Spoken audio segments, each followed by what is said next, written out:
Good morning, and welcome to Unfiltered Vision News, bringing you the news unfiltered Monday through Friday, 7 to 9 a.m. Eastern.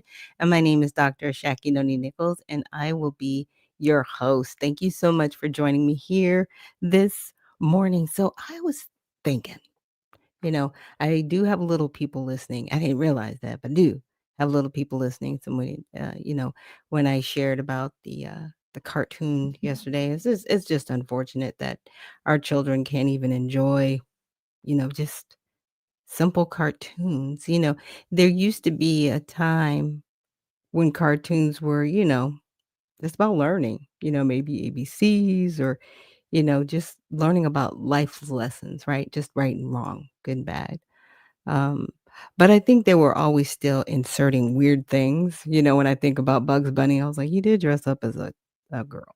You know what I'm saying? And so it was that slow grooming, but we didn't look at it as grooming at the time. But yeah, it was kind of weird to see Bugs Bunny dress up as a lady. It happened. It happened. Oh, good morning, Patty Cakes. She says, "Hey, founder. Hey, Patty Cakes. Good morning." And so what I wanted to do is I wanted to just find some things that were maybe inspirational or that may have happened on today. So I wanted to open it up with that. Now, I'm not promising I'll do it every day, but I definitely will make my best effort, right? For an inspiring act. And so I'm going to share my screen with you guys. And so, of course, I use ChatGPT and I said, okay, what's an inspiring act or something that happened on October 9th that happened here in America that's an inspirational story, right? Of somebody under 21. So there's a historical act that did happen on October 9th by a gentleman by the name of Roger Williams in 1635, and he was banished from the Massachusetts Bay Colony for his views that the civil government had no right to interfere in matters of religious conscience. Despite being exiled, Williams persisted. He founded Providence, which later became Rhode Island, establishing a place that became known for religious freedom, separation of church and state, and fair dealings with Native American tribes. His stand is inspirational because it highlights courage in holding to one's convictions even under threat. It also laid groundwork for principles that later became central to the United States, like freedom of conscience. Okay. And then there was another person that was brought up. It says one example is Mariana, or Mari, as she goes by, Copani, also known as Little Miss Flint. She was born in 2007, so currently in her mid-teens. At age 8, she wrote a letter to President Barack Obama about the water crisis in her hometown of Flint, Michigan, and that action helped bring national attention and aid to the crisis. Since then, she has raised significant funds to help children in Flint with school supplies, water filters, and other needs. Her story is inspirational because she didn't wait to be older to act. She used her voice and resources at a young age to make a tangible change in her community, which is very inspirational. It's like, oh, okay, I definitely learned something myself. And so I'm going to share with you just a short video that I found on a spotlight on Mari Copani, also known as Little Miss Flint. At just 16 years old, Mari has become a global advocate for social justice and environmental activism, making a significant impact on her community and beyond. Born on July 6, 2007, in Flint, Michigan, Mari gained widespread attention after her letter to President Obama brought awareness to the water crisis in Flint. This led to a visit from the president and $100 million in relief funds. Since then, Mari has continued her activism, becoming a powerful voice against environmental racism and neglectful leadership, advocating for communities affected by toxic infrastructure. Mari's activism extends beyond Flint, serving as a national youth ambassador for the Women's March on Washington and the National Climate March. She also combats bullying with Trendsetters Productions, advocates for justice with the Flint Youth Justice League, and has raised over $700,000 through her Flint Kids projects, providing essentials to her community. Mari's efforts have garnered international attention, with features in major publications like Teen Vogue, Time, and The Washington Post. Her dedication to social justice and community empowerment is unparalleled, inspiring change on a national scale. With ambitions to run for president in 2044, Marie embodies the resilience and determination needed to effect real change, inspiring others to take action in their communities. Yeah. And so, I know a lot of times we may not always agree with everyone's politics on this because, like, I could see different nuances, and I was like, yeah, with climate change and different things of that nature. But this is just to inspire our young people to not give up, because I think a lot of times the young people, they hear us adults complaining, and it's complaining. Let's just keep it real about what's going on in the world. It's because we're frustrated. But we need to make sure that we are listening to the babies because, hey, they might have an idea that they need support in. And if we're not listening to them, actively listening, we may miss it and miss an opportunity. So I hope that any young ears out there listening were inspired by that this morning. You can make a change in your community no matter how old or how young you are. Don't ever let age be an obstacle, right? So with that, we're going to continue this wonderful movement of news. And yeah, I fell down another rabbit hole, y'all. It's not horrible. I will say that it's not horrible, but it was something that made me stop and think and take pause, because I was like, what is really going on outside? Now I'm gonna start off with someone who's kind of controversial. You may or may not have heard of him. Now, he does use some foul language in this video, so disclaimer. Sorry, it's not censored in that way. And I always find it fascinating because this person refers to himself as a Christian. It's very different. When I hear people that claim to be Christians that use profanity, like, are you really serving God? Because you don't stand apart from somebody in the world. I'm just saying. There are some things that do set the people of God apart from the world, and you can tell the difference. So, again, I just want to play this video. I'm just giving the disclaimer, and then we're going to have a little discussion about it. I hire, you pander, and she thinks she's some kind of boss. Yeah, you're rich, but like you didn't get that way because you're a super smart boss. You got that way because you're super black token. Like, it is what it is. So I don't know that anyone's ever told her that, but that's the obvious. And I'm kind of done with all the Uncle Toms. In a way, I'm done with all the Uncle Toms. I'm done with Jason Whitlock. I'm done with Candace Owens. I'm done with all the Uncle Tom token blacks. Like, you're not that smart. You're not even that conservative.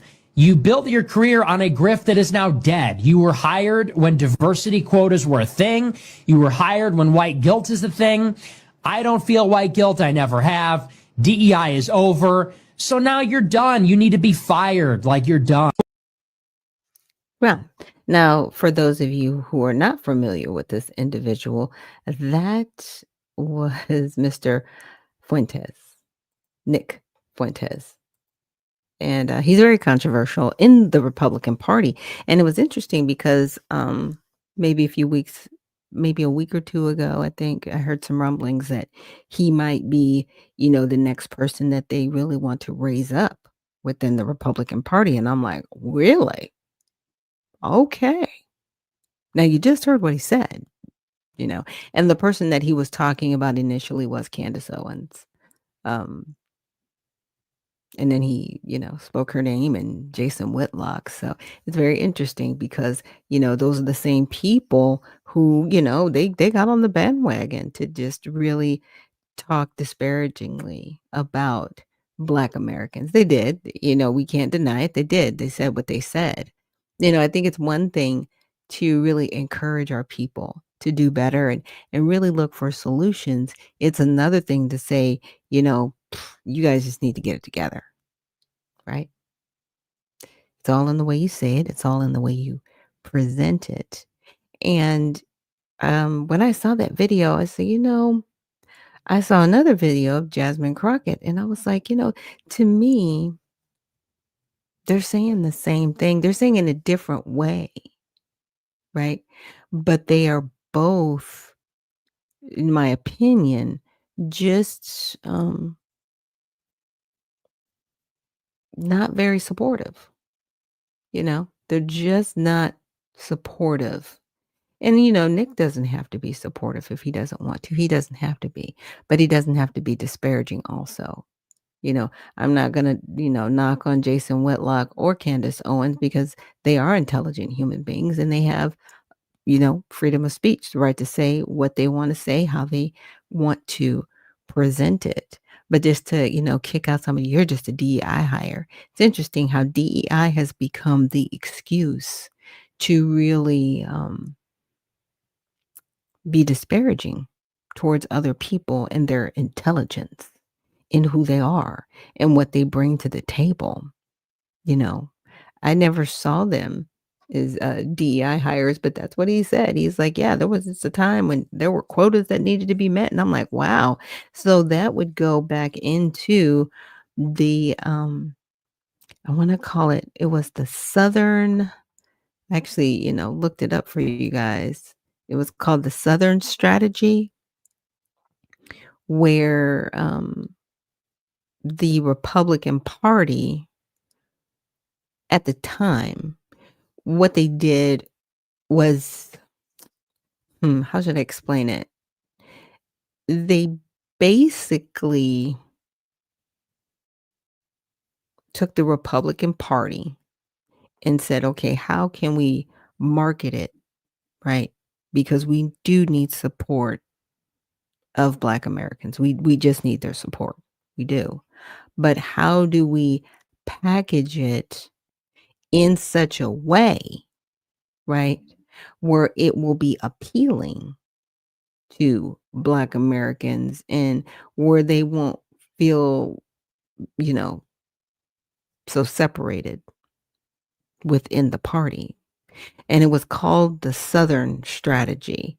I'm just kind of glossing over my notes and looking for it because I was like, I remember when I brought that up. I want to say somebody said, hey, you should look that up and cover that on your show. And I did, you know, and it was really an eye opener because I was also going over, COINTELPRO and different things like that. But I looked up the Southern Strategy, and part of it was to bring Black people in, right? Because they needed the numbers and they wanted, the representation, but at the same time, it really didn't bode well for Black Americans because it was still just another grift, in my opinion, in that way.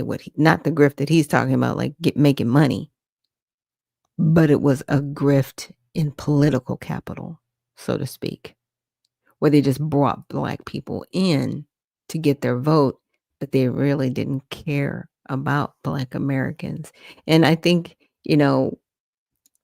time's really gonna tell on a lot of how that bodes out for the Republican Party, because right now they do have, you know, a really good, in my opinion, they have a good footing, but with individuals like Mr. Fuentes, that's gonna turn a lot of people off. Yeah, it was Trumpism and the Southern Strategy, and that's what I looked up, and I also looked up the fate model. We are totally living in fate model right now, the whole, focus was it? focus, attention, or um, yeah, I'll get back into it. I'm like, but we are I was about to say focus, authority, tribe, emotion. Sorry. Everybody's getting really tribal right now with the government shutdown. Everybody's emotional. You've got the authorities all over the place. And where are they trying to get our focus on? What are we really focusing on right now? Are we focusing on the economy and fixing it? Or are they just really worried about fighting? And why is Israel coming up in the conversation all the time? We're going to cover Israel too, so we can just kind of get that background. But again, with the Southern strategy, um, let me see, because I remember asking a question, would you like how the Black community can counter these tactics? So that was part of it.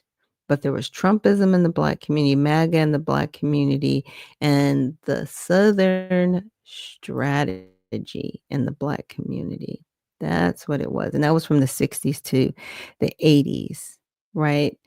And, you know, when I heard Nick Fuentes say what he said, I was like, "Wow, that's really interesting," because, everybody wants to say, "Okay, the Republican Party, they're not racist." I mean, what he said was I'm sorry. That was it was disparaging, it was very racist. It was very racist because you're basically putting down Black people, calling people Uncle Toms, and they're not that smart, and, well, who is that smart? Is the assumption that Caucasian people are smarter than Black people, or just everybody else is smarter than Black people and they're just dumb? And see, that is true racism, and that was a good example of it, because when you disparage other communities and you say that they're less than other communities, that is an act of racism. So can you call Nick Fuentes a racist in that statement? Yes, you can, because he did it. It is what it is. I don't care how much he hangs out with Kanye West. No.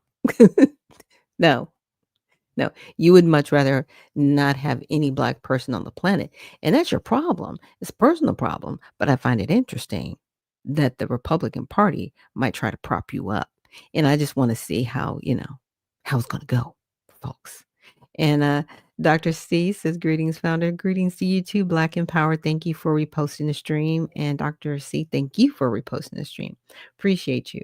So, the Southern strategy, which was in the Black community from the 60s to the 80s, there was a voting rights backlash, right? After the Voting Rights Act of 1965, Republicans realized enfranchised Black voters were likely to support Democrats. The Southern strategy deliberately sought to peel away white voters by framing Black political gains as a threat. All right. Interesting. That is very interesting, because they didn't realize, they didn't think it. They'd be like, oh, they'll vote Republican, but they didn't. Racial dog whistles.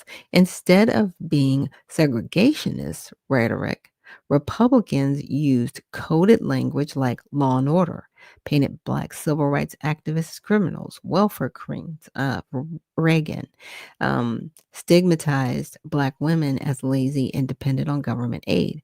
States' rights, a coded defense for local segregationist policies. Economic consequences. Policies weakened social safety nets disproportionately relied upon by Black communities. And the impact, Black voters became a solid Democratic bloc, while the GOP doubled down on white Southern resentment, creating a racialized political divide still visible today. And it is visible. You just heard Nick Fuentes, right? Again, why I created the Redemption Party, because I was like, you know what? There needs to be a party. And if it is a Black majority, it is what it is, right? But there needs to be a party that actually stands up for what is right, not in ideology, but in principle, and does what they say they're going to do. Period. period. So MAGA and the Black community, 2015 on, the nationalist nostalgia, Make America Great Again, implicitly suggested a return to a pre-civil rights era when white dominance was unquestioned. For many Black Americans, this slogan was heard as a Make America White Again. And it's interesting because when they say pre-civil rights, what are you talking about? Because the Voting Rights Act, everybody thinks that was the Civil Rights Act in 1965. It wasn't. I'm talking about 1866, 65, 66. That's when we got the Civil Rights era. So we're talking about going back there, right? That's a question because that's when civil rights happened. Immigration focus, though mostly aimed at Latinos and Muslims, which is weird because Muslims, anybody can practice Islam and be a Muslim. It's not a racial moniker, which I find very fascinating. But that's another conversation we'll have later on. So the racial framing reinforced an us versus them mentality, sidelining Black struggles by portraying other minorities as new threats, right? They're not a minority. Muslim is not an ethnicity. It is a religious moniker, like a Christian or Catholic. I would say Christian or what's another? Or Luciferian, right? So it's a religious moniker. It is not an ethnicity, right? Even though they try to sway people that way. Well, we're Muslim, okay? So you practice Islam. I mean, I'm not putting it down. It's like I'm a Christian, so I practice I practice Christianity in the Bible. But it doesn't make me an ethnicity. It's not an ethnicity. It is a religious moniker. Criminal justice and policing. Trump styled himself as a law and order president, echoing Nixon, defended police against accusations of brutality, dismissed Black Lives Matter as a terrorist movement, right? And are they on the terrorist watch list? I don't know. I have to double check that. Political tokenism.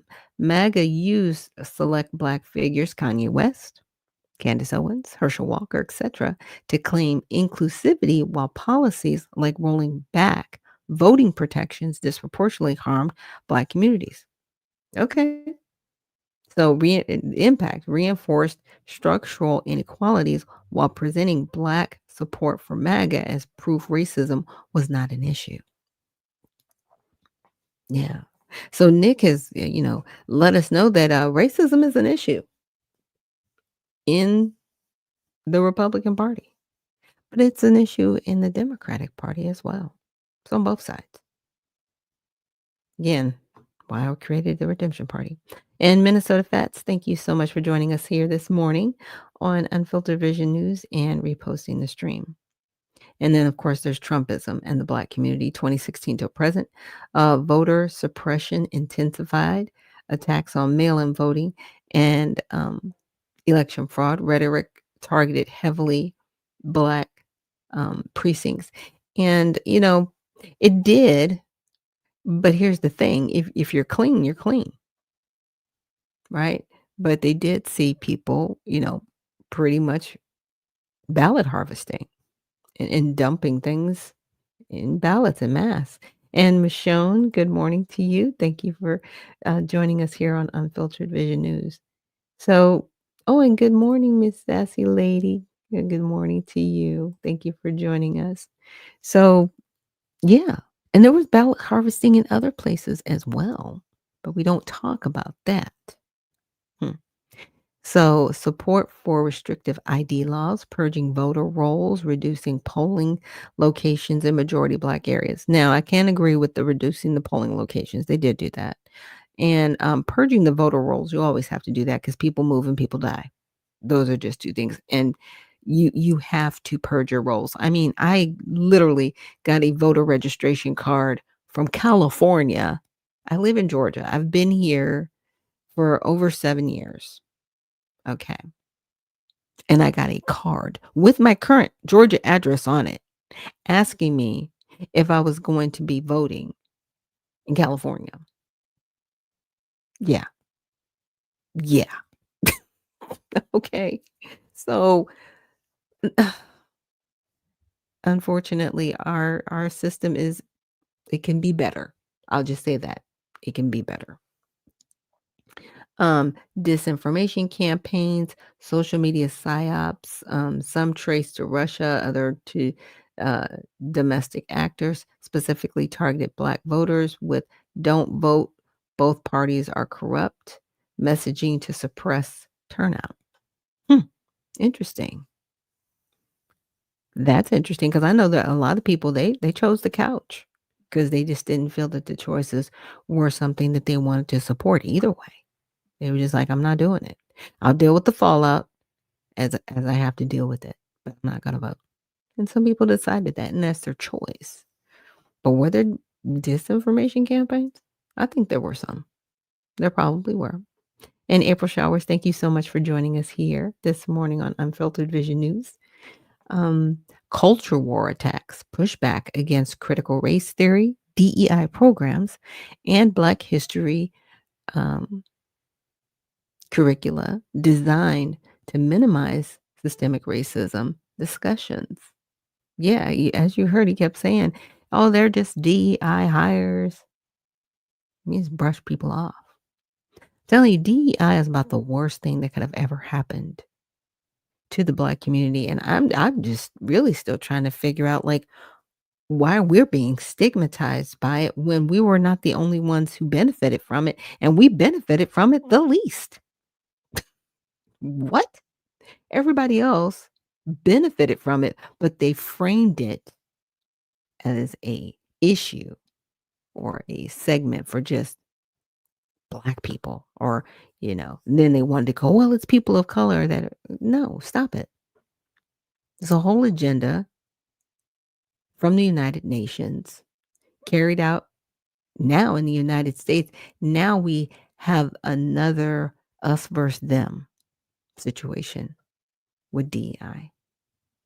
There's economic and health disparities, little effort to address racial wealth gaps or healthcare inequities that disproportionately affect Black Americans.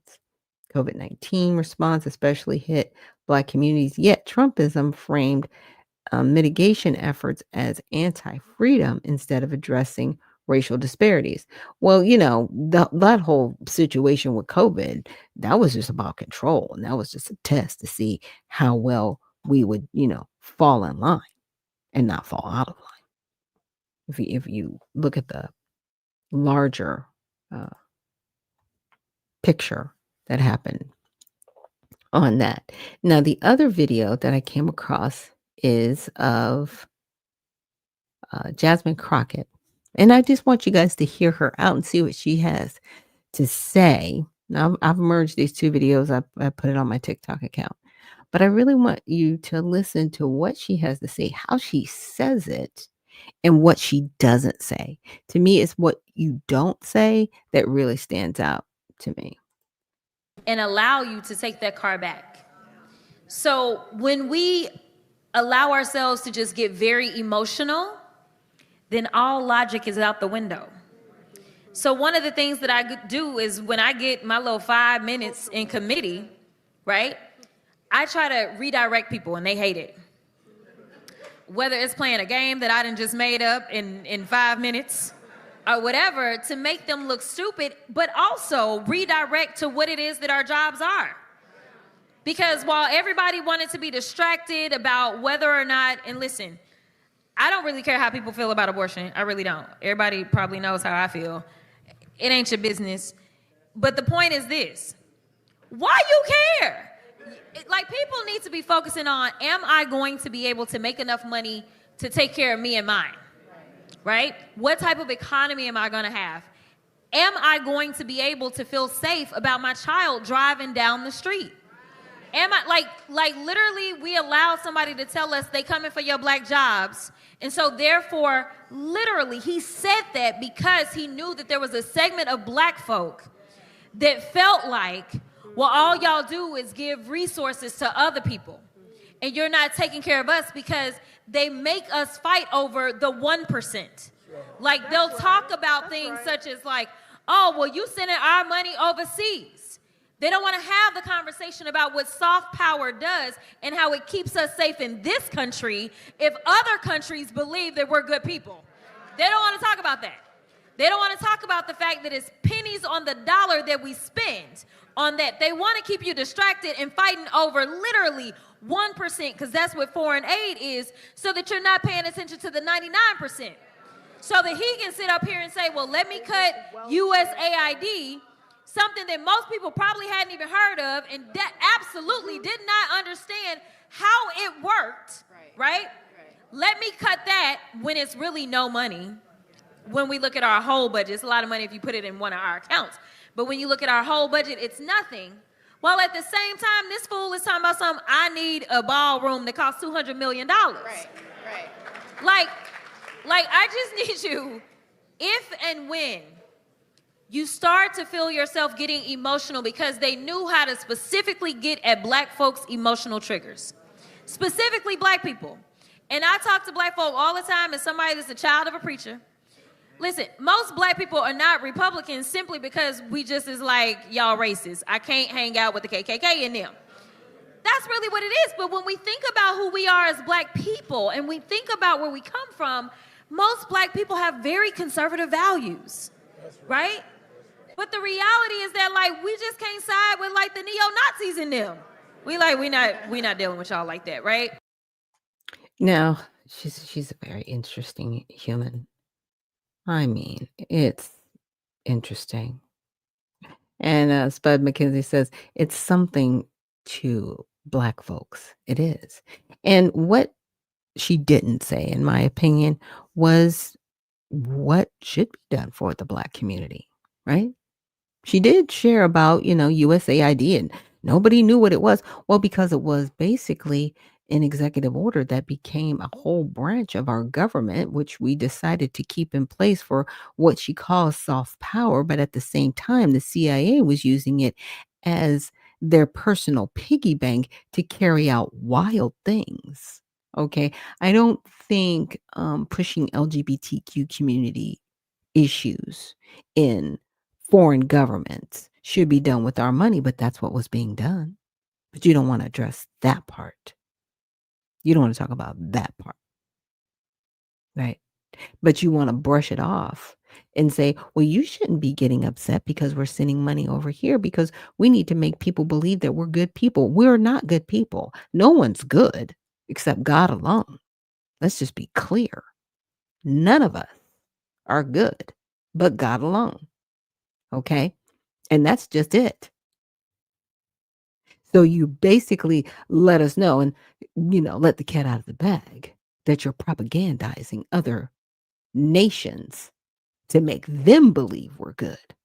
That's propaganda. That's not soft power, ma'am. Let's just say what it is. And Black Empower says she's talking about emotional triggers, right? Meanwhile, she had to throw that child of a preacher in there. Oh, yeah, absolutely. And also when she talked about abortion, that's none of your business anyway. Really? And you're not really? We're not emotional. You are very emotional, ma'am. Extremely, extremely emotional. And another thing that she mentioned that I thought was interesting. And before I get to that, Michonne said, yeah, resolution. And thank you. You're welcome. What she also brought up, she brought up the ballroom. And I was like, what is she talking about? Of course, I had to check with my little chat GPT, and I was like, okay, what's going on? What are we doing? So apparently, I asked, I was like, what's going on with this $200 million for the White House ballroom? And the White House has stated that the ballroom will be privately funded by President Trump and other patriot donors and not financed by taxpayers. The White House press secretary says Trump and private donors have committed to donating the funds necessary to build its approximately $200 million structure. The Secret Service will handle necessary security enhancements and modifications, which suggest some culinary cost may involve federal agencies. So some of the agencies, right, may have to be paid for their work. And when I'm talking about their work, their input, their consultation, right? Because they're not going to be physically doing the buildings, but they might say, "Hey, we need cameras here, here. We need a still door here. We need a panic room over here." I'm just saying, I'm just throwing things out there like that are security things because it said Secret Service. But like, okay, but if they're paying for it with their private funds, why didn't you say that? And why would you bring that up to misrepresent yourself when you know we can check you? And see, that's what I do. I'm like, I'm gonna check you, right? And I've always said before, I don't play these videos to bully her. I'm not trying to bully her at all. I just want the truth more than anything. I just really want people to tell the truth, to say what's right, and to do what's right by the American people. You know, she admits to playing games in Congress, says, "Oh yeah, I redirect people and I do." I'm like, "Really?" So you really spend your 5 minutes really not getting anything done for anybody, but just manipulating and messing with people on our tax dollar dime, by the way. You know, it's somebody like that, you shouldn't be going back to Congress. None of them should be, in my opinion, because they're really not getting the work done. We are in a government shutdown right now because, that CR, which is only supposed to be good till November 21st again, passed the House, but it's stuck in the Senate. Really? And they're like, "We can't do anything." No, you can't do anything because people in the Senate are holding this hostage. So you need to talk to your representatives. We need to make phone calls and we need to say, "Hey, I need you to figure this out." Because there is a way out. There is a way to figure it out. Figure it out and stop it and pass a clean appropriations budget. But you can't do that. You can't do that because you're beholden to a whole set of other people that aren't American citizens. Okay, Michelle meant to say no resolution. Yeah. And it's sad that they're not beholden to us the way they say they're supposed to be. Again, just it's just one of those things that just kind of chaps my hide. Chaps my hide, y'all. So with that, we're going to take a quick break. And when we return, I am going to get into a little bit of a rabbit hole with you guys today, but not too far. Because I'm hoping, fingers crossed, I'll have a guest on today. But yeah, it's interesting the things going on outside. And Cajun Lady's joining us this morning. Good morning, Cajun Lady, and thank you for the red, white, and blue hearts. So, again, thank you so much for joining us here on Unfiltered Vision News, and we will see you on the other side.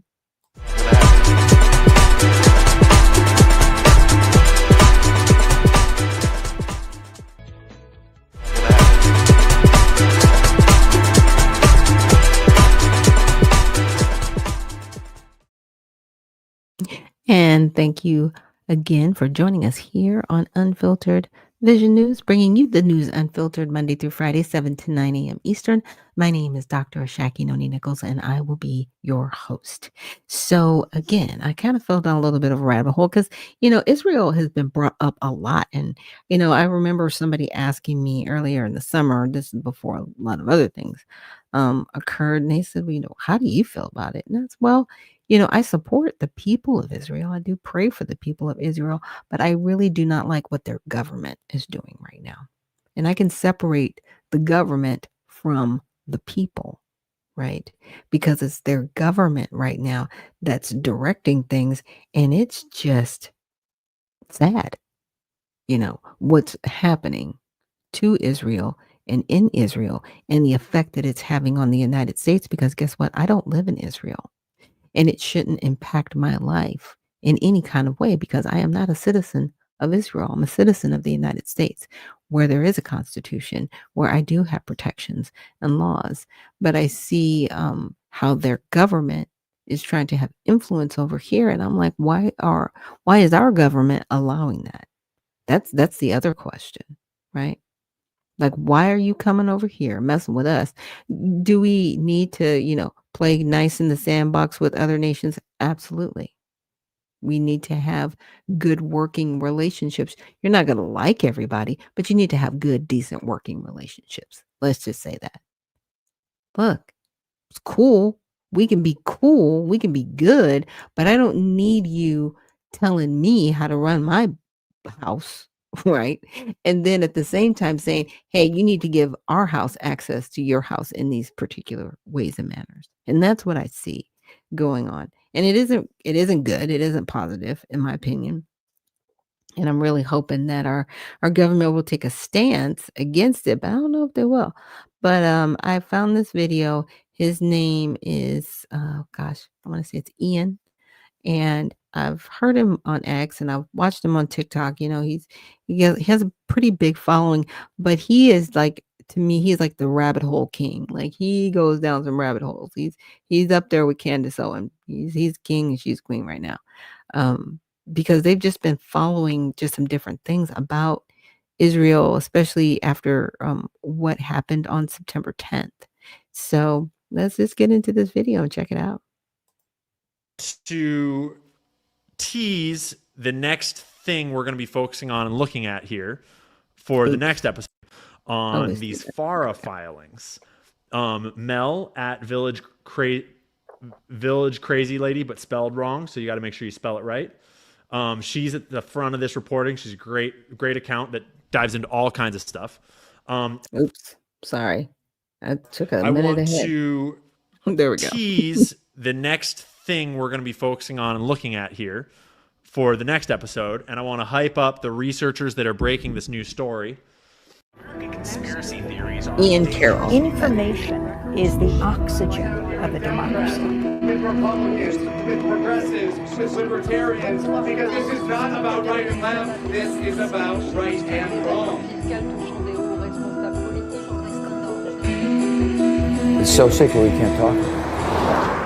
Our security is at stake.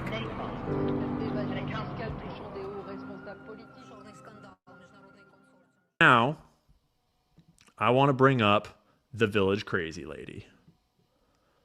Shout out to Mel, the Village Crazy Lady. And I'm going to make this thread big enough to see.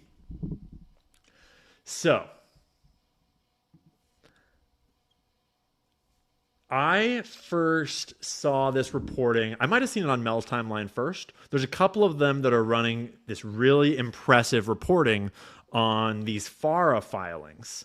Mel at Village Crazy Lady, but spelled wrong, so you got to make sure you spell it right. She's at the front of this reporting. She's a great account that dives into all kinds of stuff. As well as Gen X Girl has also been reporting on this. Mel is actually hosting a live on X tonight, I believe at 8:45 p.m. Eastern time. So that is like an hour and 45 minutes from now. And she's going to go over all of this with her co-host. And I think that once I give you the teaser on this information, you're going to want to know more. And so she's hosting actually a stream tonight that y'all can go and watch if you want to know more about this. But there's these FARA filings that one of their followers or someone found and brought to their attention, and they started digging into it. And there's all these screenshots from it that are super wild, but I want to just go to the actual filing, okay? And look at it. So, unfortunately, the link takes us to the general FARA website, which, there we go. So, if you don't know how to use the FARA website, in her screenshot here, you can see the registrant and you can see the foreign principal. Israel Ministry of Foreign Affairs and Show Faith by Works, LLC. Registrant number 7653. So we can search by active registrants and Show Faith by Works, LLC. Did I spell something wrong? Show Faith by Works, LLC. Oh, there's a comma.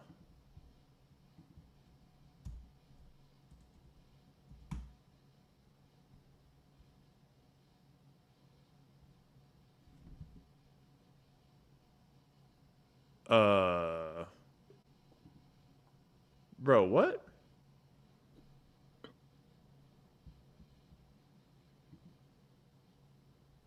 It I is weird. I literally was just trying looked to it up search. like an hour ago. I'm still playing around with it myself. Dude, that'd be crazy if it...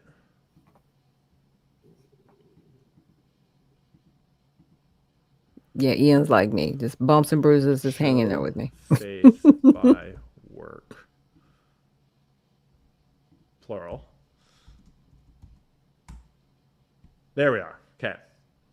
I don't know. Oh, it's because I applied 2 filters is what happened. Okay, so this is Show Faith by Works. All of their filings, they're all in 2025, which would indicate that Show Faith by Works LLC is probably new. And here you have it. We have all of these individual names of people. This is their registration statement in just last month of 2025. And then we've got Israel, Ministry of Foreign Affairs. So this is a FARA document. Let me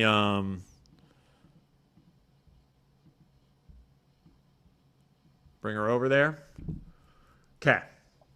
Normally, these FARA documents are super boring. Not this one. Not this one at all.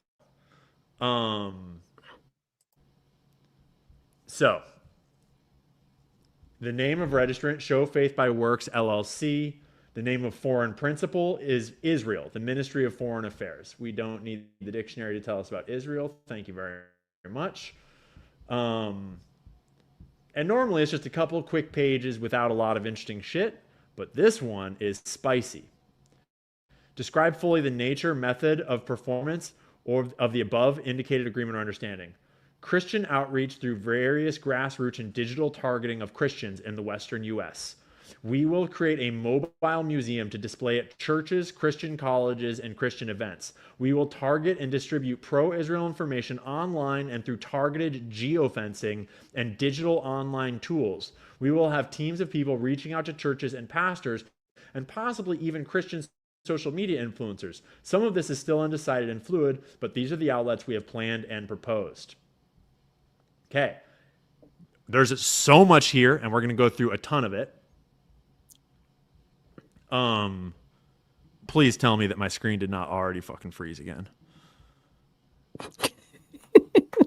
He's got spicy language. I'm sorry about that, y'all. Okay.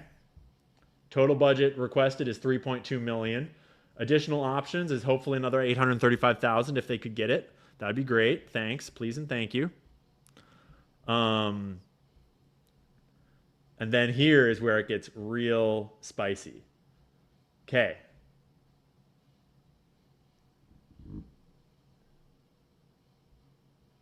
So they've got names, they've got lists of jobs. And right here, coordinate with top-tier Hollywood talent to book Christian celebrities and Christian athletes to deliver pro-Israel messaging. And use Hollywood connections to build a 5-star October 7th experience trailer. Where they're literally going to pull up an October 7th trailer outside of Christian churches and give VR experiences to people where they can VR relive October 7th from the perspective of a Jewish person.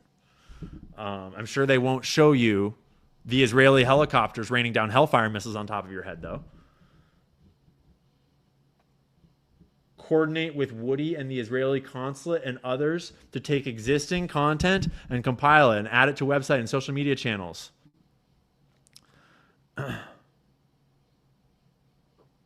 So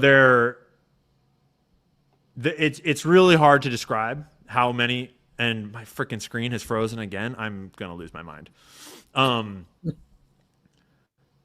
So there's the whole document, this whole registration is just them open, because they have to say, this is the thing about FARA registration, is that when you do register under FARA, you have to give all these details. And the details are just over and over and over again about them targeting Christians with Jewish propaganda.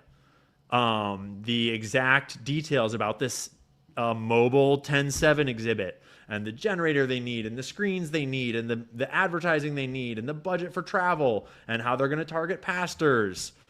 And it's like, there's a lot of pages in here. and it's got all the budget laid out, hundreds and hundreds of thousands of dollars. It's actually many millions of dollars. Their tables are a little broken, but here's where it gets really interesting. Let me see if I can make my screen work again for this. Okay. So here on whatever page this is, 23 out of 86, item, targeted geofencing. Right there. Description. Largest geofencing and targeted Christian digital campaign ever.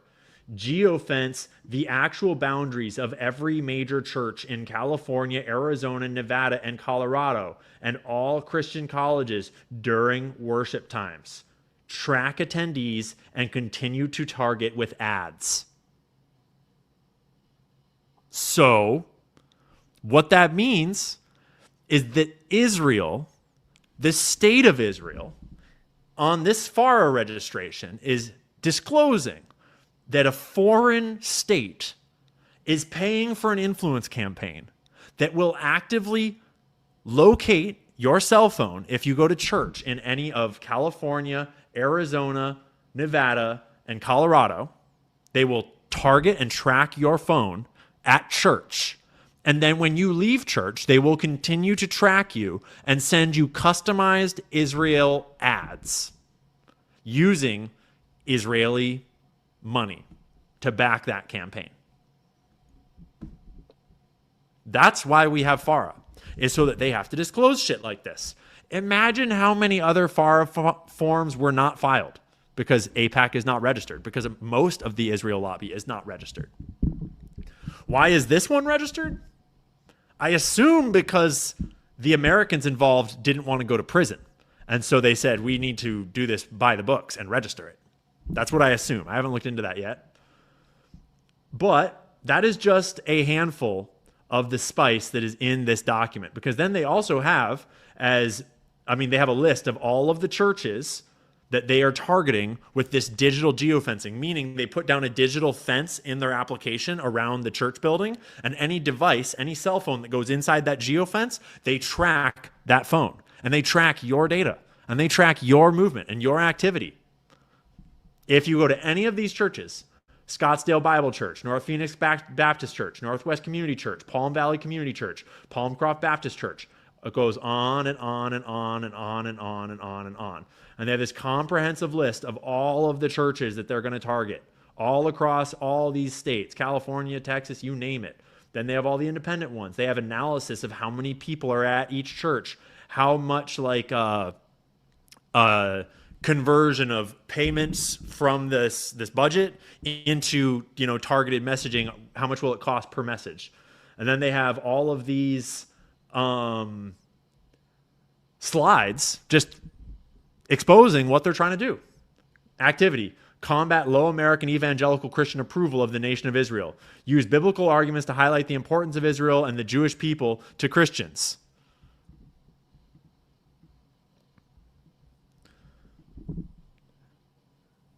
Increase awareness of Palestinian ties to Hamas and support for terrorism within evangelical populations.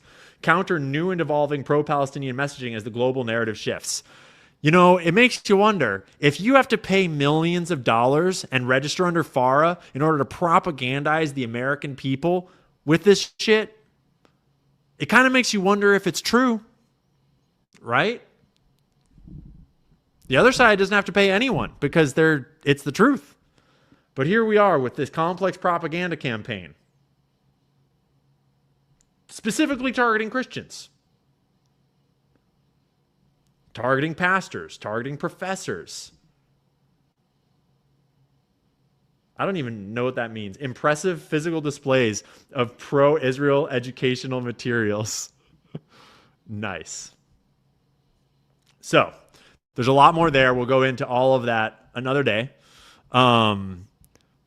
But I just wanted to shout out Mel, the Village Crazy Lady, and Gen X Girl also has been super involved in this reporting. Definitely go and peep Gen X Girl's timeline. She just posted this incredible article that y'all should read called Israel's Coordinated Campaign to Propagandize Conservatives in America. And it is, what's so great about this article is it is a timeline of events, date by date, over the last couple of years, and that we all saw these little things happening in the fold, but she ties it all together of how that thing connects to this thing, and that law getting passed allowed for this to happen. And Pam Bondi on her first day gutted the entire task force, I guess, that is supposed to be dedicated to enforcing FARA violations, just in time for Israel to push this massive, unregistered, largely unregistered campaign on American soil targeting Americans and largely Christians. So, huge shout out to Gen X Girl and to Mel, the Village Crazy Lady, anyone else working with them on these reports. Check them out. We're going to be diving way deeper into all of this this week. Maybe tomorrow. It might be in a couple days. Okay, so I'll definitely make sure that we get back to that. Like I said, I saw it and I was like, yeah, we need to point this out, because geofencing is real. It does happen. And no one really, unfortunately, is aware of it until it happens to you. And again, it's in your terms and conditions, and that nobody really reads because it's like 20 to 30 pages of tiny font. But if you go directly to the privacy and security section, those are the important sections of the actual terms and conditions. Go to those sections to see what you would be subjected to. And just to catch up on some comments, Michonne said, "Why are they fighting for everything else but our restitution?" Because that's who they are. That's just who they are. And Brother Muko says, "Grand Rising Care Unit, Grand Rising to you too, sir." And Sincerely Lawless, thank you so much for reposting the stream. And with that, we're going to get into Mighty Men Thursday. I do have a special guest, and it's interesting because I heard this individual while I was on vacation, and I was like, I got to bring you on the show. So with that, let's get into Mighty Men Thursday.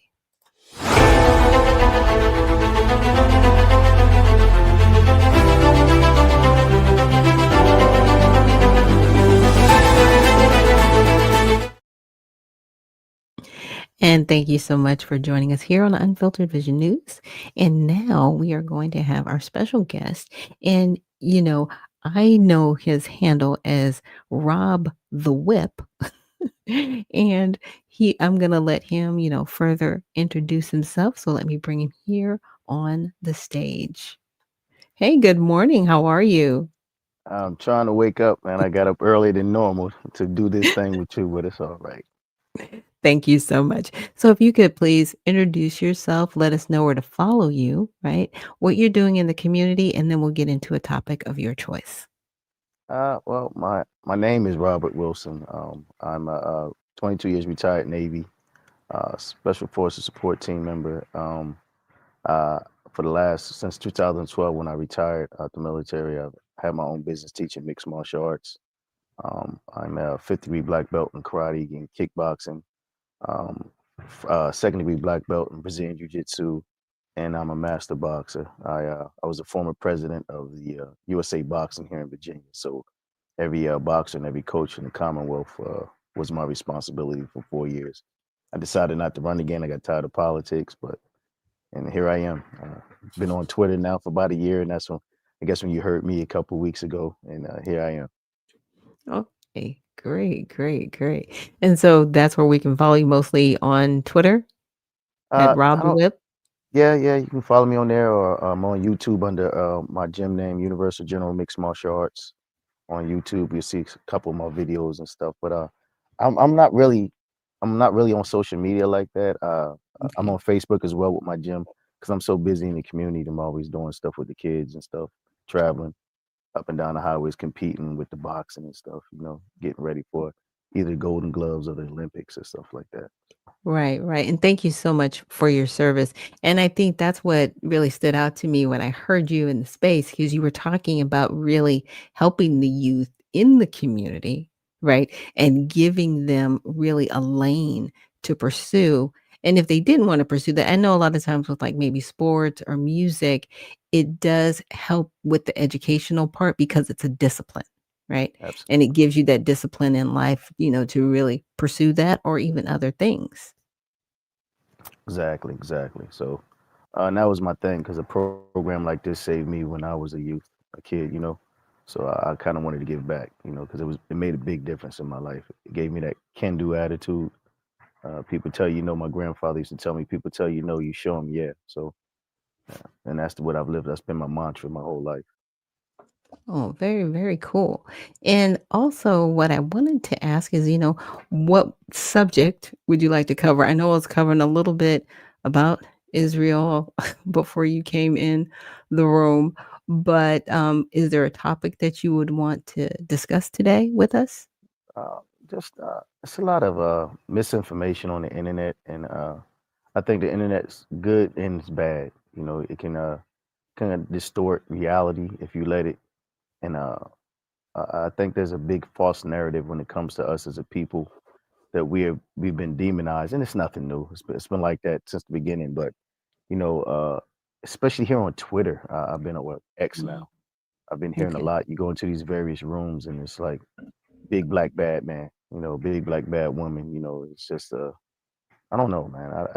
I just, and I've made it kind of my mission when I do pop up in here to try to bring truth to power, meaning, you know, get the statistics that they're throwing up at everybody and show them like, nah, this is not real. You're telling half truths and bending the narrative, you know. So, and that's been a big thing.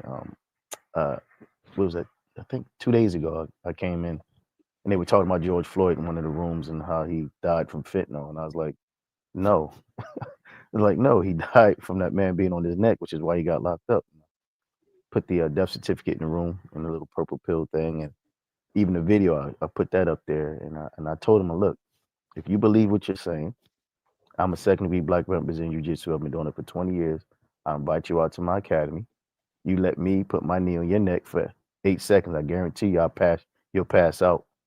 I can put you to sleep in 8 seconds, and then let me, after you sign this waiver, let me put my knee on your neck for 8 minutes and see how that works out for you. Wow.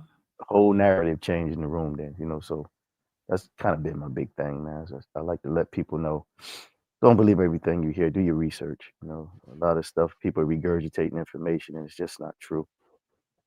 It's just not true. Yeah, yeah, and I'm somebody that appreciates that because I definitely try my best. I would say I'm not perfect, but to actually come to your point with receipts of what I'm saying, what I'm talking about, making sure that I have the appropriate links, right? Or even documents to say, this is what I'm talking about. This is where I got the information, as opposed to just saying things, not showing you what I'm saying at all, right? And you're just, hopefully you'll believe me. And it's very weird because that's how the news has been for years, right? They really Right, don't show you where they're getting the information from. They don't show you any of their sources, but you're supposed to just believe them at face value because they're ABC or NBC or CBS. right, right. And that's just pretty much been it. Other than that, man, just, you know, just trying to be a good person to each other. You know, I like, it's a lot of evil. The devil's running rampant lately, man. So I've been really kind of getting into the spiritual aspect. Just try to be godlike, even when it's hard. I mean, it's hard. I'm not perfect, trust me. Sometimes Oh yeah. it's real Yeah, hard. yeah. Oh, So, I trust me. I ooh, get it. when you But dealing I with people, ooh, definitely Yeah, and on that spiritual aspect, I was in a space the other day myself, and I said, it feels like a blitz. There's just so many things going on where you have to just, and for me, I just like stop and be still and just really look at what's happening because in my opinion they really are trying to pit us against one another. And when I say them, I'm talking about our government. I am talking about our federal government and how they're moving in certain ways to get us to not really look at them and what they're doing, but to get us to be more of an us them on the ground, if that makes sense, hmm. and really wanting us to fight against one another. I mean, how do you see that? Well, I did military intelligence for 22 years, so I understand the whole psyop game. You know, I was involved in a lot of that stuff. So there's been a there's been a it's my understanding that there's been an entity within our government, um, certain what they call um, uh, non-government agencies. You know, Yes, NGOs. right. So there's been an entity since World War II, right after World War II, um, that's been um, trying to destroy our government from the inside out, trying to destroy the country from the inside out, and they've infiltrated higher levels of political power. The descendants of those Germans that came over, it's believed, excuse me, that their descendants have taken over positions of power throughout law enforcement and in our government, and their main goal is to destroy the country or turn it into what they've always wanted, which is a one power, dominant power all over the world. And I think and crush everybody else who doesn't go along with their ideology, a true system of control. So um, that goes along with the evil I talked about. That's Okay. been running rampant. You know, Right. Now, would it's that be referring to the German scientists that were given absolutely, clemency? absolutely, absolutely. Their Okay. So I descendants. know who you're talking about. Yeah, because Yeah, I was right after World. Okay. Wow. I yeah, did. I thought about it. I was like, well, they're in science, and to your point, it's like, no, they just set themselves up. yeah. Their descendants are now running these things. You know, Hmm. grandchildren, children. You know, great grand stuff like that. So yeah, and it's been a downward spiral since then. If you really look at it, things have gone wiry. Just Vietnam and just all these wars and stuff, and all these internal wars within the country, and just it's just been a straight mission to destroy us from the inside out. You know, and it's Wow. wild. It's wild. Wow, that's crazy. Okay, well, thank you for giving me a topic. I can definitely get into that and at least give people the reference. And they can, go down those rabbit holes themselves. But like I said, I do kind of know the group that you're talking about, and I can give that information because Nikolai Tesla was also a part of that little group as You know something. well. You know something.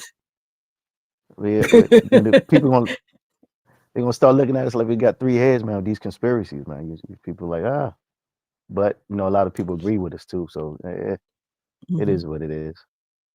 Yeah. Well, I mean, I definitely appreciate your heart always showing up to, give those warnings, right? All And right. to give that spiritual guidance because that's what we need more than anything. And then I definitely appreciate the men that we have, you yourself and other men that show up in the spaces, not to argue, but to help people grow, right? And to Right. expand their horizons and their minds because that's what we really need to do right now, not just get stuck in our bubbles. Absolutely. Absolutely. So Great, great. Well, I'll let you have last words.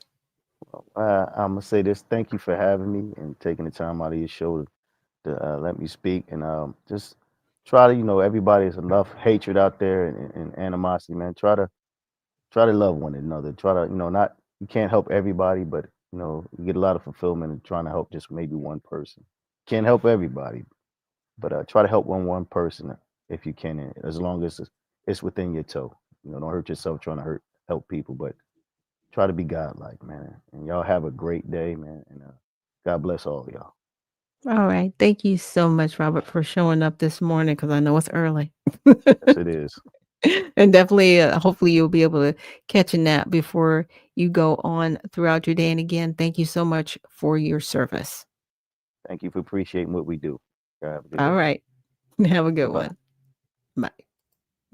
Great, guys. So that was Rob the Whip. He is on X. I'll make sure to, share his profile on X and also his Facebook page so you guys can further give him support for what he's doing out in the community. And like he said, this is a time spiritually where we need to encourage one another and we also need to call each other out, right? If we're doing something wrong, if we see our brothers or sisters kind of going wayward, as they say, we need to tighten it up and make sure that we are calling people, you know, back to righteousness.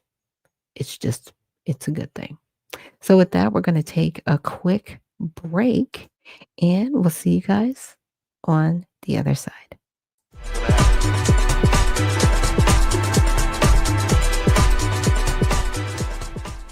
At All Sides, we believe unbiased. At All Sides, we give bias ratings for hundreds of media outlets.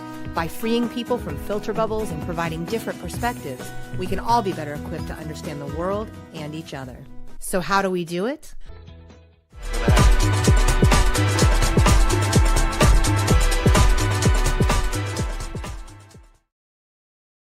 And we are back. Thank you so much for joining us here on Unfiltered Vision News, bringing you the news unfiltered Monday through Friday, 7 to 9 a.m. Eastern. My name is Dr. Ashaki Noni Nichols, and I will be your host. And so there were a few comments that came through. Let's see, from Brother Muko, he says, religion is the number one game of racist white supremacy, period. Turner Diaries points this out in 1978, and VOWR, and WRWS are addicted to playing with religion. This is a trap. Geofencing, Confucianary language. Okay. And he also says facts. I feel like all this is a distraction. VO, racist white supremacy, expect racists to have a heart. And the reason for misinformation is racist white supremacy, and VO, racist white supremacy, need to be better with their language because racist white supremacy are the problem, and they are white people and they all practice racist white supremacy. When are we going to solve the problem? Dismantle racist white supremacy. Stop trying to be the racist man and woman. Yeah, it is interesting. And Brother Muko also said to Robert, thank you for your service, Rob the Web. And thank you for your commentary. Brother Muko, just making sure I didn't miss any other comments. But I wanted to show you guys some of the materials that Ian had brought up in that document. So I went a little bit further down into the document because I wanted to see like what other sources, what other things are they adding to this, so we can be on the lookout, because I don't live on the West Coast. I live on the East Coast, but that's not to say that this may eventually make its way over, right? Because I was like, it's very interesting that they picked the states that they chose, mainly because, Mr. Kirk that passed away, he was in Arizona, right? So I find that very interesting that they chose those states over there. So target churches and give them free source packages that are pro-Israel, all material prepared by a pastor, video, training materials, and instructions to their pastors from a pastor, different messages for different targeted church populations, young lessons for youth pastor, youth church by youth pastor, messages women by women, Catholic or Hispanic church messages, Spanish, Vietnamese, Russian translations, video introductions to play during morning announcements, history lessons on Israel for different information on how to book church trips to Israel. Now, even my church, we were planning on a visit to Israel, but it's something that they do every couple of years in our church. And this is before, this whole Israel thing is where it is now. And we didn't do it. I think it was supposed to be this year, but because of all of obviously everything that happened after October 7th, almost 2 years ago, we just didn't go on the trip because of the things going on currently in Israel. So, a weekly pastor news podcast. Hire a weekly pastor to keep up with Israel news and to highlight pro Israel, anti Hamas news. Provide with resources to interview IDF and 10/7 survivors. Use existing podcast hosts. This would be a weekly segment. So, they have just set up the game, you guys. And like, this is intense what they're doing, and this is real. This isn't fake. This is real. I will put the links when I repost so that you can see what this group is actually doing and how they plan to propagandize the United States and using geofencing. It said, will geofence same targeted churches running digital ads that are both pro-Israel and anti-Palestine? Will geofence attendees of our events to follow up with social media advertising? Will identify social media influencers to hire in exchange for favorable coverage? So they're going to pay people to propagandize us. So we really have to be ultra careful when anybody is talking about Israel, right? Because it's like, why are you talking about Israel now? And I'm just, like I said, I'm just bringing this out to you because when I saw this, I was like, this is weird. And this shouldn't be happening, but it's happening for a reason, right? And this is just something that we need to be aware of so that we don't get caught up in the propaganda. And Michonne says that's a big package. It is. It's like 86 pages, but this is just the backup to what they filed with FARA. Okay. This is just, these are like, I should say the exhibits of what they're planning on doing. Like they're just laying it all out there, just blah, because they have to. Right? It is because they actually have to. So I'm gonna pause it there. And there's another video that I wanted to share with you guys. And she says, how about anti-evil? That would be awesome if people could stop being evil, but they're not. We're all imperfect people. Like I said, there's nobody good but God alone. There really isn't. And that's biblical. So Israel paid Google 45 or 145 million to push pro-Israel propaganda. Yeah, like it's important to them. Like I said, I pray for the people of Israel. I'm not impressed with their government. I think their government's making very bad decisions. And what I don't like is how they're trying to force themselves on America. I live in America. I'm a United States citizen. Israel needs to stay in Israel and handle them and manage their business, right? And we can have a working relationship, but y'all are trying to like move in. And you're like, hey, can we move in? Can we be roommates? No. Y'all don't even want to be roommates. Y'all just want to come in and take over the whole house. I don't like it. Y'all need to go somewhere with all of this. There are people that want to support Israel, but they should be able to do it organically, not by force and not by manipulation. So there was another video that I came across that I wanted to share with you guys, and here it is.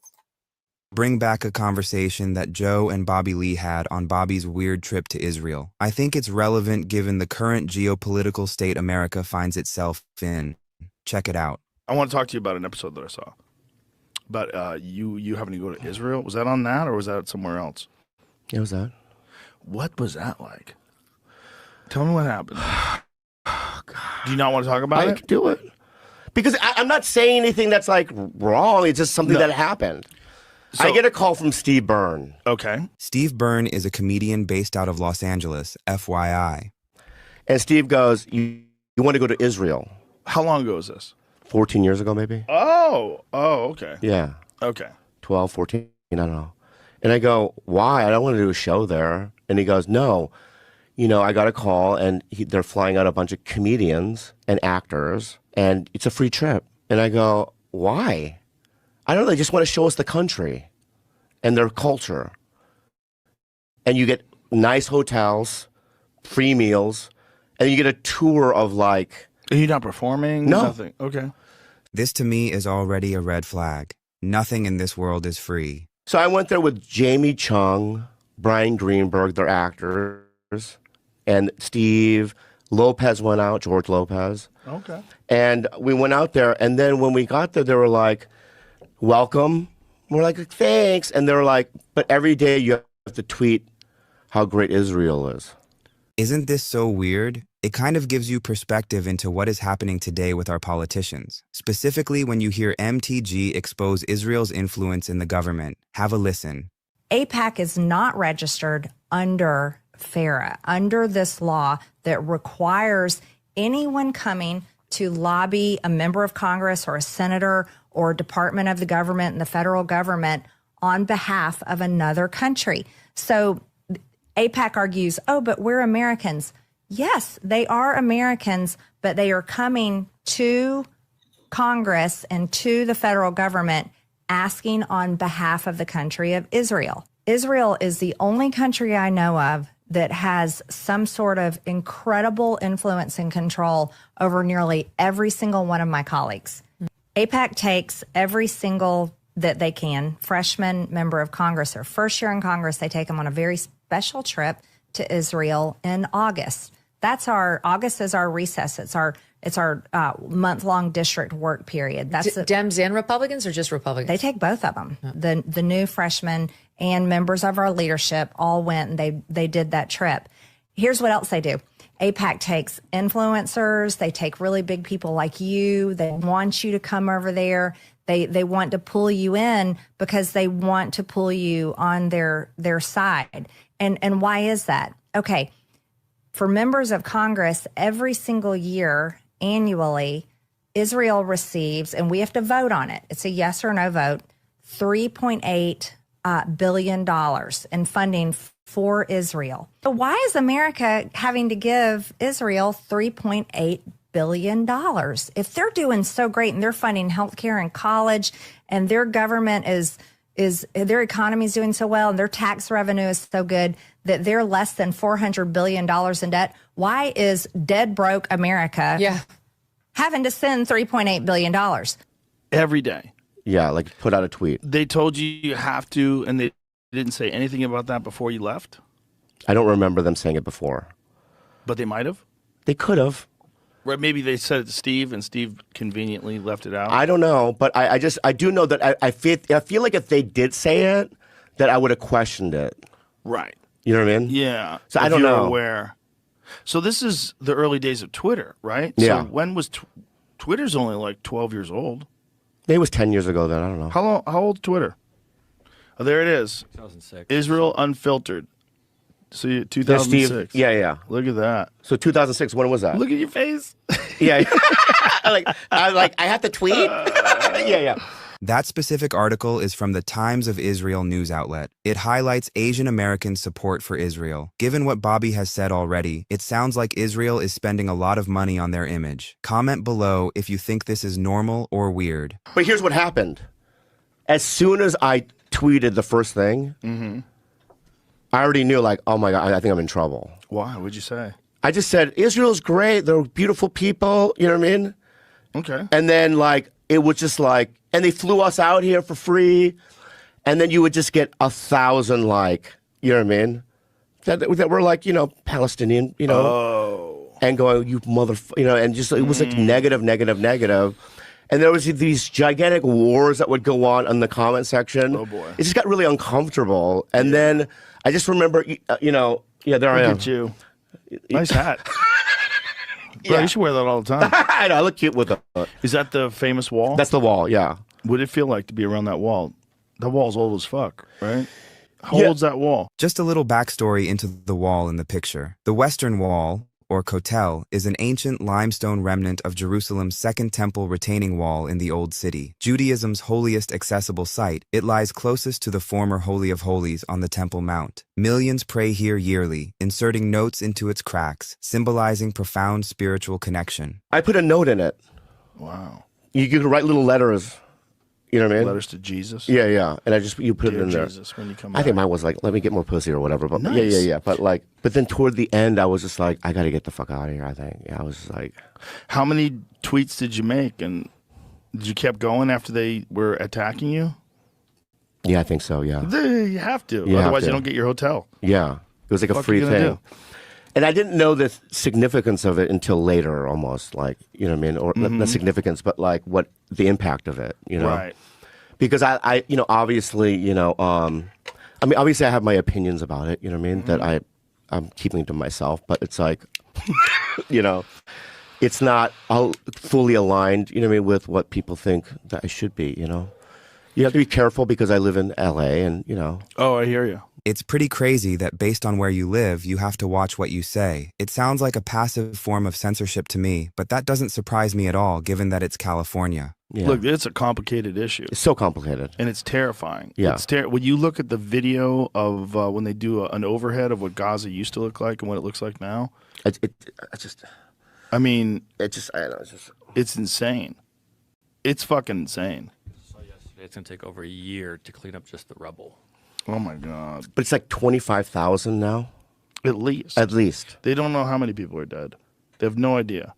And just half the population is women and children. The number at the time was 35,000. This interview was on May 15th, 2024. Fast forward to today, estimates say around 67,000. That's almost double the death toll. Pretty sad, man. And the trauma. And the fucking, famine. It's just, I just can't even comprehend it, really. Yeah, and the Israelis tell you that it's necessary, and that they have to get rid of Hamas, and this is the way to do it. But just, I believe Jesus Christ. that. I believe that. I believe that maybe that should be, but I think the approach could be different. Yeah. Right Well, or no? I don't have any expertise in war. Neither. But I'm horrified that they can just shoot missiles into buildings. And they tell people to get out, but then they bomb the areas where they're going to. It's so dangerous. When you get on social media and you see the Free Palestine people and the pro-Israel people, what percentage of those people are bots? Right. It's not zero. It's not zero. There's a lot of what's getting stirred up, a lot of the hateful things that are being said, a lot of the crazy things that are being said. I guarantee you a lot of that's being instigated by foreign countries. Why does it feel like America is just a chessboard for other countries? Truly insane times we live in. And that's on top of the horrific nature of the issue itself, both of October 7th, which is undeniably horrific. Horrific. And then this. And then on top of that, you have this open anti-Semitism that we never saw before, where it's just open everywhere. It's wild. It's fucking terrible. It's so scary, man. But it's also an issue that will never be resolved. But it's not just that it'll never be resolved. Like, I never thought it was going to be an issue where the presidents of like major universities were standing in front of Congress and they were justifying people saying death to the Jews, that it wasn't harassment unless it was actionable. I'm gonna tell you, that's insane. Yeah. Like what? And then when the congresswoman was trying to get them to expand on that, do you mean actual genocide? Then it's harassment when they commit actual genocide. yeah. What the fuck are you saying? Yeah. But it's the same thing we were talking about. It's the cult. They're in that leftist cult. Fast forward to today, almost a year and a half since this interview, we now have the woke right. Seems pretty common now to see anti-Israel posts from major conservative influencers. I can see why, though. Everything that's coming to light is concerning if you're an American citizen and patriot. And it's not reasonable. It doesn't make any sense. It's all crazy. Oh, and when they were like, Osama bin Laden could have been right or whatever, do you remember that fucking trend? Oh, yeah. What are you talking about? And these are people, right, that weren't there. I was That's there. That's a TikTok thing, too, by the way. Yeah. Osama bin Laden. In 2000, right, or 2001, I was on Mad TV. 9/11 happened. I went to work the next day. Andrew Daly, one of the actors, his cousin was on one of the flights. Oh, Jesus. Right? And I could feel the pain. And, we were inundated with the fucking footage. Yeah. And just in the moment, it was fucking horrifying. Yeah. It changed America. 100%. Yeah, 100%. And now people that weren't even around then, kids, which is fine, but now they have these grand ideas about. It's insane. Facts from Bobby here. It's nice to see him take a break from being silly and talk about serious issues, but you really don't have a choice when you come on the Joe Rogan Experience, baby. Look, there's a certain reality to American imperialism. It doesn't do anybody any good to deny it. Yeah, we have yeah. military bases You're right, yeah. everywhere. You're right, yeah. If you were a foreign country, in a nationalistic foreign country, of course you'd hate America. Of course you'd hate what we do. I mean, look at what's going on right now with this Ukraine-Russia thing. Look at how much money's being funneled through that. The total amount of money sent to Ukraine from all allied countries is estimated to be a staggering $360 billion. I'm sure all of that money is being used efficiently, and none of it is ending up in the pockets of Ukrainian officials. Nope, definitely not. The fact that all of a sudden no one wanted to admit that Ukraine had always been a very corrupt country. There's a crazy Twitter exchange between Candace Owens and the New York Times, where Candace Owens was talking about how corrupt Ukraine is, and then the New York Times says to her, like, what evidence do you have that Ukraine is corrupt? She goes, oh, you mean there are links from your fucking newspaper? And just from like 2016 and before that, there's all these fucking stories about how corrupt Ukraine is in the New York Times. They didn't even bother looking it up because when you're in the cult says you support Ukraine. It's kind of funny how good Candace Owens is at dunking on people. Thank you so much for watching. Would love to hear from you in the comments below. Don't forget to like, subscribe, and hit that notification. Yeah. So again, I just wanted to, show that video and then, show the perspective after we watched Ian, right? We had a brief break for our brother Rob the Whip, but going from Ian really looking at this group, Show by Faith Works, okay, and how they have said, okay, yeah, we're going to propagandize all of these Christians in this segmented area. We're going to use geofence. We're going to do all of these things. And then you have this comedian, who's like, yeah, it's a free trip to Israel.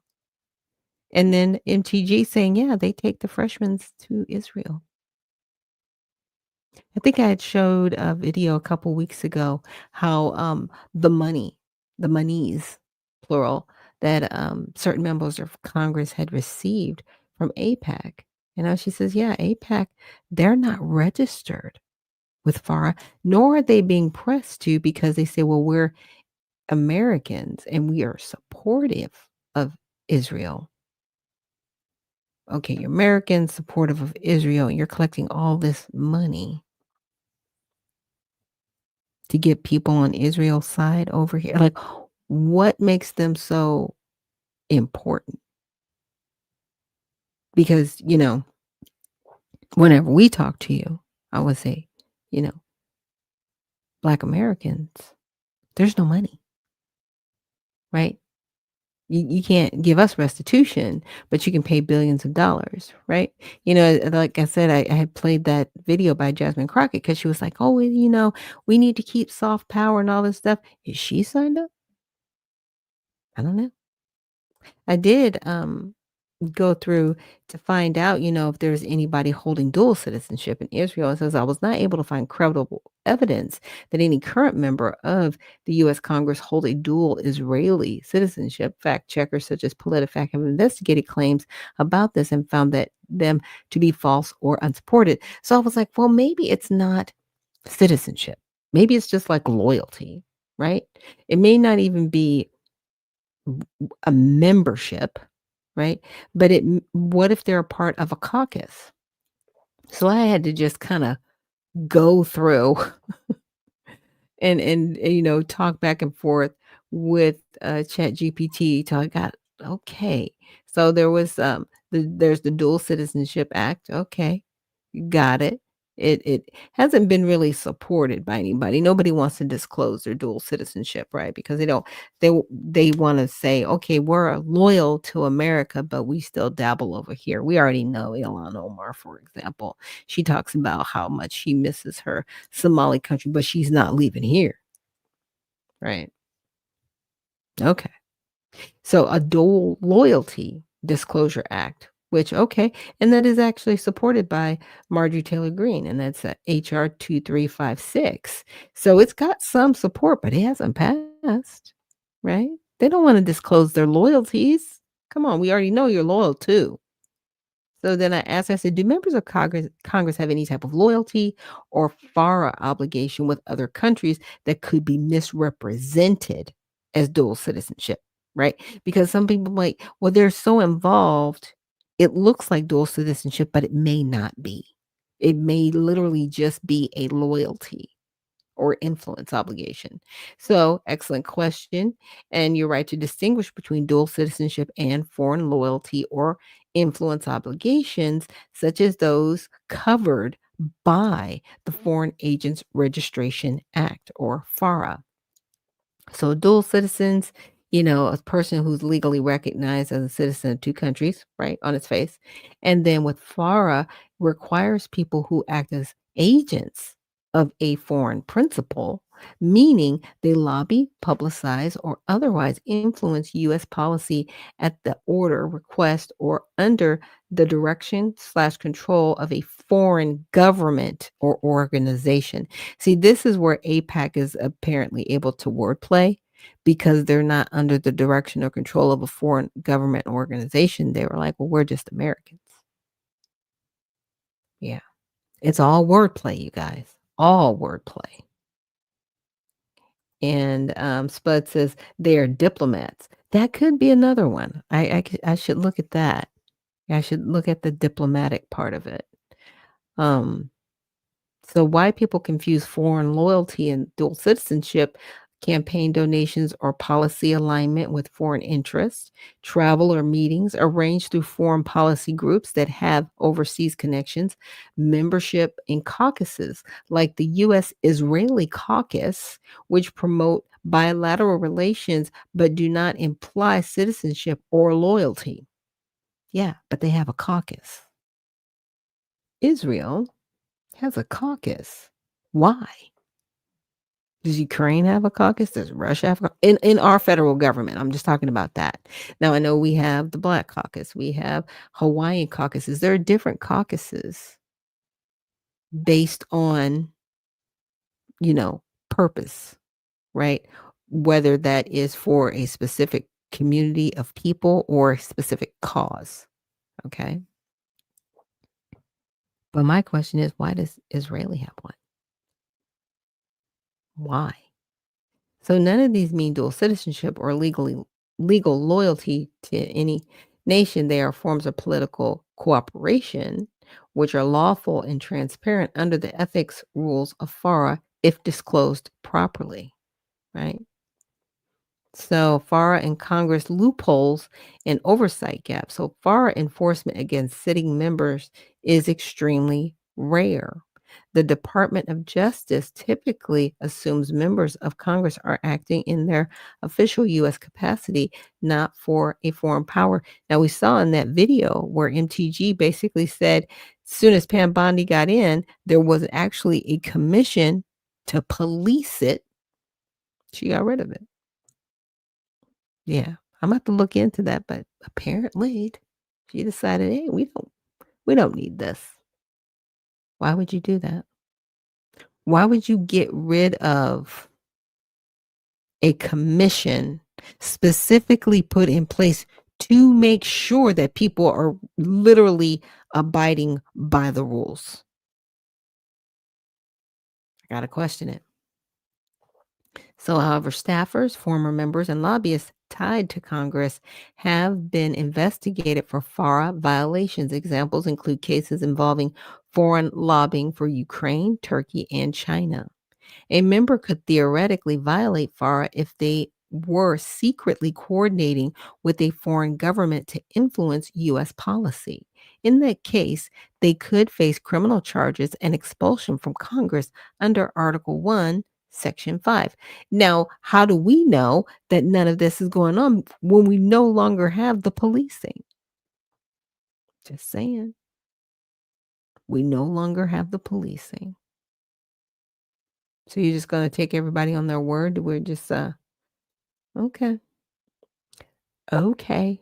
So I continue to ask more questions. And I said, who are the members of the Israeli caucus, right, that are in our U.S. Congress? So they've got the co-chairs, Brad Sherman, Doug Lamborn, Brad Schneider, Chris Smith, right? And these are Republicans and Democrats. So it's not just one-sided. And some other members, here are additional members of the caucus as of the most recent list. And the list is here. Okay. And it says, I can pull up the most current roster. So they pulled up the most current roster. For me, there's 3 Republicans and 2 Democrats that are the co-chairs. And then here are the other members. I didn't really see anybody that I recognized on here, but a majority of the members listed from the Republican Party. Democrats, there are several from the Democratic Party, right? And it says like they cross-checked it with some other lists. And I said, can you give me a list of members of Congress who support Israel or have visited Israel? Right? Because I was like, okay, because here's the thing. Why? Why is Israel so bent on being in our business when we are not in Israel? We are in the United States of America. Again, it's okay to have a working relationship, but why do you need to have so much influence in our country? Like, what is going on? I would question it if it was anybody. I don't care. I do not care. But it's you. It's Israel. And then you want to play on the sympathy of Christians to even have more influence in the United States. Like, what are you doing? Like, it looks nefarious on its face. It's a complete conflict of interest, in my opinion. Do what you want to do, but it should happen organically. And you're trying to manipulate and propagandize people. Like, this is insane. Like, this is crazy. This is crazy. Like, this is a full court press, Israel against the United States. I think they are against us. And Michonne says, I never liked it and leave our country alone. They need to. Everybody does, really. Now, Hakeem Jeffries, like, he's on here. He joined Hoyer and others, which they're referring to this member of Congress here, on other trips to Israel and the West Bank. Okay, so he's in the club, right? We know Mr. Hakeem, he's the House member, right? Look, there they all are. Just, Mr. Netanyahu, he came and just look. They don't really look happy. They just look miserable. But we don't know what's going on. But they probably compromised all of them. So U.S. members of Congress who have visited Israel, August 2025, the American Israel Education Foundation. What? Okay. Netanyahu, he's there. Okay. And Congressional Israel Allies Caucus. So there's even a total nother caucus that they have for Israel. They got more than one. Okay. I'm telling you, I started looking into this stuff and I was like, what is going on? So Israel versus United States is retaliation for not getting their way. I guess it's just weird to me. So you've got all these people. So these people are co-chairs of the Israeli Allies Caucus. Right. And there's a resolution 768 introduced to stand with Israel during conflicts initiated by Hamas. Why are we writing legislation for a foreign government? What? But this is what we're doing. This is what's happening. So I said, is AIPAC listed under FARA? Because as you heard in the video, MTG said no, they're not. So why isn't AIPAC registered under FARA? FARA requires individuals and organizations to register if they act as agents of foreign governments or entities engaging in political activities or public relations efforts, right, on their behalf. The law mandates disclosure of activities, finances, and communications with foreign principals. So AIPAC maintains that it is a U.S.-based, privately funded organization asserting that it does not act at the direction or control of the Israeli government. It claims to represent American citizens advocating for policies that support Israel without receiving financial assistance from Israel or any other foreign government. I was like, okay. So where and how did they get their like? How you get your money? Like you got millions of dollars. Like how are you getting this money? So the American Israeli Public Affairs Committee, which is AIPAC, is prominent pro-Israel lobbying organization in the United States. Is primarily funded through private donations and membership dues, operating as a 501c4 nonprofit organization. Donations to AIPAC are not taxable. Are not tax deductible. Sorry. So they've got private donations, blah, blah, blah. So I was like, okay. So can you explain 501c4? So 501c4 section of tax code that gives nonprofit organizations the ability to operate for social welfare purposes. These are sometimes called social welfare organizations or civic leagues. Example, neighborhood associations, civic advocacy groups, certain lobbying organizations. The main feature of a 501c4 is that it can engage in political lobbying and advocacy without losing its nonprofit status. So you need to check some of these nonprofits because they can say they're a nonprofit, but are they 501c3 or 4? If they're a C4, they can do whatever they want, pretty much. Get money from whomever they want, pretty much. And they're not on the hook for anything. Yeah, there's no donor disclosure for lobbying. So they can lobby. Unlike political action committees, 501c4 is not required to publicly disclose its donors through PAC contributions, though PAC contributions are public. Yeah, it's wild. It's wild what is happening. So thank you guys again for joining me here on Unfiltered Vision News. I hope you guys got a lot out of today's information because, like I said, I went down that rabbit hole and I was like, okay, I got to share this with my viewers and listeners. And thank you guys so much. It's encouraging to see the numbers go up every day. And I really hope I'm giving you guys some good information that you can use out here because again, I hate to say it, it's an information war. It's a blitz. It does affect us spiritually. So we have to definitely stay calm and stay focused. Right. So with that, I'm gonna scoot on out of here. But remember, stay well, stay focused, and stay unfiltered. We'll see you in the next one.